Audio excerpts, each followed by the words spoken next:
नमस्कार, मी कीर्ती किरण पुजार, जिल्हाधिकारी धाराशिव बोलत आहे। आता सर्व शेतकरी बांधवांना माहिती असेल की सध्या प्रधानमंत्री फसल विमा योजना 2026 खरीफ हंगामाची पीक विमा नोंदणी प्रक्रिया सध्या आपल्या जिल्ह्यामध्ये पूर्ण महाराष्ट्र राज्यामध्ये चालू आहे। आणि आता यंदा यावर्षी पीक विमा सीझन अंतर्गत आपल्या जिल्ह्यामध्ये 86,000 शेतकऱ्यांनी नोंदणी केलेली आहे। गेल्या वर्षीच्या तुलनेत 4.5 लाख शेतकऱ्यांनी पीक विमाचे लाभ घेतले होते।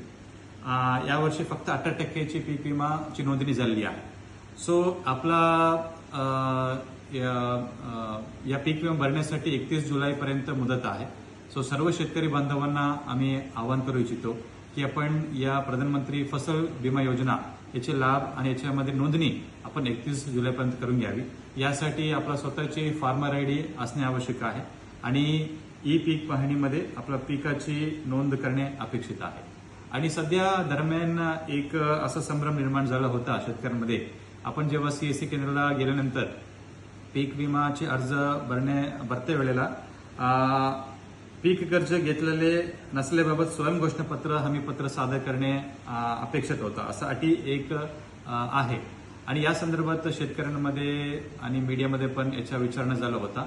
यासाठी आपण कृषी आयुक्तालय महाराष्ट्र राज्य यांच्याकडून पण केंद्र शासनाकडे ही जी अटी आहे, या हमीपत्र घोषणापत्र आहे, ही अटी रद्द करण्याची आपण विनंती केलेली आहे शासनामार्फत। लवकरात लवकर याचे पण सकारात्मक विचार निर्णय होणार आहे। सो त्यामुळे सर्व शेतकरी बांधवांनी याच्या संदर्भात जास्त संशय न बाळगता आपण पीक विमा प्रक्रियेचे लाभ घ्यावी। आणि यंदा यावर्षी एल निनोची वर्ष आहे, त्यामुळे आपला नैसर्गिक आपत्ती, पाऊस जर कमी पडला, रोगरुजिने झाला, कीड झाला, सो त्याच्यातून आपलं जे पिकाचे नुकसान होणार आहे त्या संकटाला समोर जाण्यासाठी पीक विमा एक सर्वाधिक इफेक्टिव्ह एक मेकॅनिझम आहे। सो त्यामुळे सर्व शेतकरी बांधवांना पुनश्च आपण जिल्हा प्रशासन वतीने पण आवाहन करू इच्छितो की आपण प्रधानमंत्री फसल विमा योजनेची लाभ 31 जुलैपर्यंत आपण घ्यावी आणि इतर शेतकरी बांधवांना पण आपण याची माहिती द्यावी। जय हिंद, जय महाराष्ट्र।